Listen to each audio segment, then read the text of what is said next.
Hello, everybody. Today we are going to be reviewing Ghostbusters Afterlife, which is I don't really want to, yeah, I guess a continuation basically of the original two Ghostbusters films. So we now have four because I've reviewed the other one, the Frozen Empire one, a while back on my Instagram, and it was one of the ones I didn't have to redo. But this one, I don't think I've ever reviewed it before, so I'm doing it now. At least I don't remember doing it before. So I gave this film a 9 out of 10. I did really enjoy it. I was so pumped to go see it in theaters when the trailer first came out. And yeah, I was just happy for a new Ghostbusters movie, and I have to give hats off to Dan Aykroyd because he was a producer on this, and I don't think the film would have had the same feel if they didn't have uh, the original cast in it. It just wouldn't have worked as well, right? Um, Now, obviously, they did a very good job of continuing the story, and it was a very good. What do I want to like they like a good memorial film for Harold Ramis, who was Egon Spangler in the old movies, and again, they did such a good job with his likeness in this movie as a ghost, um, showing him near the end of the film, that I think it was just, yeah, a phenomenal way to honor his memory. Now, he did pass away in 2014, and this film came out in 2021, I do believe, and then the second one just came out last year. So, yeah, definitely two very good movies, two solid Ghostbusters movies, and there were so many nods to the old movies, and just bringing back the old cast was absolutely incredible to be able to do, like have the old with the new mixed together. And I believe there's supposed to be a third one in this series, so we'll see. Definitely left it open for one, and I know this movie's made a lot of money, so yeah. But that's not really. I think the biggest thing people need to realize is, even if your movie doesn't make a lot of money, you should do it because it's your passion, right? Like, not necessarily.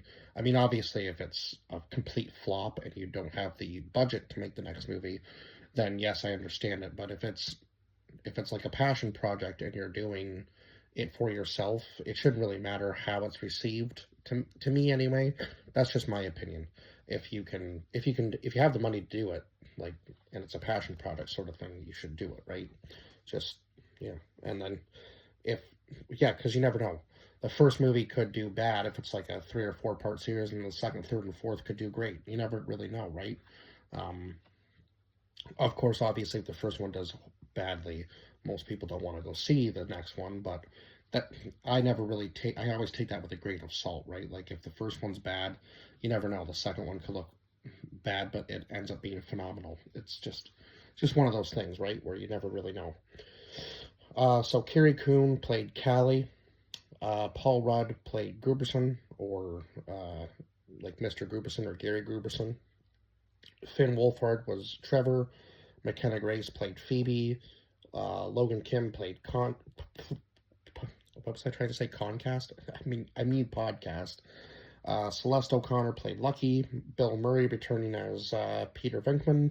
Dan Aykroyd returning as Ray Stans. Ernie Hudson returning as Winston Zetterman. Annie Potts as Jamie Melnitz. Sigourney Weaver returning as Dana Barrett, and I guess Janie Melnitz was also a returning character too.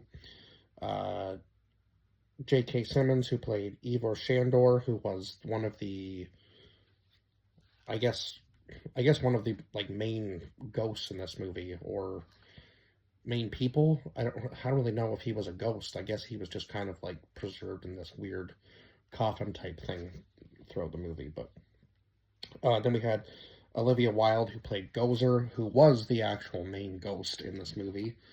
Um, and then we had, yeah, Harold Ramis as Egon Spangler, even though it wasn't him playing the part, obviously, in the movie. They never really showed his face when he's at the beginning getting chased by, I, getting chased by one of the ghosts from the cave that the kids find throughout the movie. So yeah, um, but they called it the Shandorian curse or Shandori curse, one of those two. I think I'm getting the pronunciation right on one of those at least. Um, so yeah, there was like this huge, massive like tomb basically or mine. I guess it was like a mining country where they were. So of course, um, oh my God, Callie's dad left them this old house on this farmland in the middle of nowhere, um, and they unfortunately get evicted. So that's where they end up having to stay, right? And of course, Phoebe, who was played by McKenna Grace, who absolutely was the heart of this movie and was easily added into my favorite actors as soon as this movie, I think after the second one came out, I was like, okay, she's kind of like the mainstay in this film, and she's just such a good actress that it just, yeah, I was like, okay, I have to add her into my favorites, because she's going to have a pretty good career, obviously, as she gets older. She's only 19 now, so I mean, it's crazy to think that she's that young and she's already that good at her craft. Most child actors are, hit and miss, but she did a fantastic job in both of these films, and she really does carry the film throughout. Like, just the fact that she doesn't really believe in the ghost at the very beginning of the movie, and then of course like the chessboard part where the chess pieces are moving, and she ends up finding the hidden basement that her grandfather had made to obviously build the pack that traps the ghosts, or that can tie up the ghosts, right? I can't remember exactly what that machine was called, but she ends up being the first one to use it. Oh my God, I can't. Why can't I think of the? They even say the name of it in the movie, but I can't think of the name of it right now. But obviously, we have like the ghost trap that, unfortunately, Gruberson decides that it's a good idea to open up with Podcast and Phoebe, and then that kind of unleashes the whole. Obviously, the gatekeeper and the keymaster who come after Gruberson and Callie, which didn't end well for either of them. Of course, because they get changed into like the dogs that are basically, I guess. Oh my God, they get changed into dogs that are the pets of Gozer. So I believe Gozer was actually in the old films because uh, Peter or Venkman does make references to it, like, we could have been the best power couple ever. And I believe, if I'm not mistaken, Gozer is the one that uh, possesses that possesses oh my God, where is that possesses Dana in the old movies. I could be wrong, but I'm pretty sure that was the second movie, if I'm not mistaken. I'm gonna have to go back and rewatch the original Ghostbusters, which I believe I have on my list, so I will be going to do that at some point. It's a little ways down there, I think, but yeah, I will definitely be going to watch those at some point because I believe I have them here somewhere. Oh my God, I don't know why I'm coughing. Anyway, yeah, I believe I have them somewhere on my list. I couldn't find them there, but yeah, I'll look through that after. Where was I? So yeah, Gozer was the main villain in this movie, and she just kills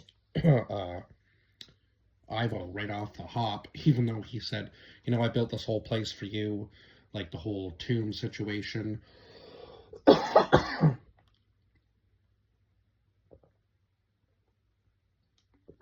Oh my God, sorry guys. Apparently my throat's dry. I don't know why, but anyway, yeah. So she just kills him right off the hop. I guess she didn't think that she needed him, but fortunately, between the old crew and the new crew, they are able to. Oh my God, what am I doing? Choking on something? I must be. Anyway, yeah, between the old crew and the new crew, they are able to capture Gozer. And at the very beginning of the movie, when Egon is there and he tries to use his ghost traps to trap the ghost in the field in the beginning, and it doesn't work. Who was it? Oh my God, Trevor is smart enough to hit the power source with his gun, and he's able to actually power all the traps. So the end of the world didn't happen, and it was unfortunate because obviously Ray didn't believe Egon in the beginning when he took all the stuff, and when Phoebe calls him from jail, he basically says that Egon can rot in hell, that Egon went crazy and started talking about the end of the world and took all of the equipment with him and so on and so forth, like all the ghost traps, the car, and of course, Trevor's able to fix the car and get it to work. And at the very end of the movie, it shows them going back to New York. So when Ray was talking about the old firehouse being a Starbucks, I guess by the end of it, Winston was able to buy it back and take the car there, and obviously leaves at the opening for the second movie, right? And yeah, which is kind of cool because I do really think that these three films, if we do get a third one, will be a very fitting ending to the Ghostbuster series. But yeah, I don't think I can say enough about how much McKenna Grace really did carry this film right from right from not believing to the finding of the weaponry to just really finding herself throughout this film. Um, and she obviously had the most character development throughout the entire movie, from really just becoming like a awkward kind of nerdy kid to becoming a full on like Ghostbuster, just like her grandfather. So that was pretty cool to see. And the mother was a bit aggressive in certain parts of the movie. Like she just didn't want to believe that her father wanted anything to do with her, and it turns out that her father was actually had left to protect her from what was to come. Right, as soon as she goes down and finds the basement, she sees like all the photos of her. So he had kept up with her life. He just couldn't be near her because of what he was trying to protect her from. And yeah, clearly it shows throughout the movie, especially when she gets possessed by the dog-like creature there, um, the gatekeeper and the keymaster, that they both get possessed by. Yeah, it shows that obviously he was trying to protect her from all of that, and unfortunately it ended up being the end of his life. But at least he was able to, uh, I guess, do what he could, because even the in the mines, he had the whole setup where it was keeping Gozer down in the pits. And of course, once Gruberson and Callie get possessed, obviously there's no stopping them there. They're going to break the machine and let all the ghosts out. And yeah, they have to recapture them all, which is crazy. Um, and I guess once the ghosts are trapped in the ghost trap, you have to reopen it in order to release that ghost, obviously, which they did, and that was the start of the bad the bad mojo throughout the entire movie. Um, but it was cool, the nods to the old film, like the car, obviously the weapons, the ghost trap, even the little marshmallow men throughout the entire movie. Oh my god, they were probably the funniest thing throughout the entire movie, I have to say. And this wasn't the ending scene with where it drives the transport away. That's at the end of the second one. But yeah, there was this movie's just absolutely fun, and just even the CGI wasn't like the greatest, but I think it blended so well, like between the old and the new, and it worked for this film. It just really did. It brought back like the nostalgic feel of the Ghostbusters movie with a new twist to it, obviously. Like, even though they brought back the old cast, obviously they're telling a new story within it, and it still connects to the old movies, which is important, because if it was just a whole brand new Ghostbusters movie story, it wouldn't have worked. It has to connect to the old movies for it to even be considered a Ghostbusters film to me, right? And even if obviously Dan Aykroyd and all of the other guys that are they are getting older, right? So if another one of them passes away and we continue to get more of these films in this new series, yeah, we'll be able to obviously honor them with more movies. And I hope that obviously that they still have quite a bit of time left on this earth so that we can get a third movie with them in it, and potentially even a fourth. Yeah, I would just like to see this continue on and kind of watch the new people grow up and become like the new kind of Ghostbusters crew. That would be cool to see, I think.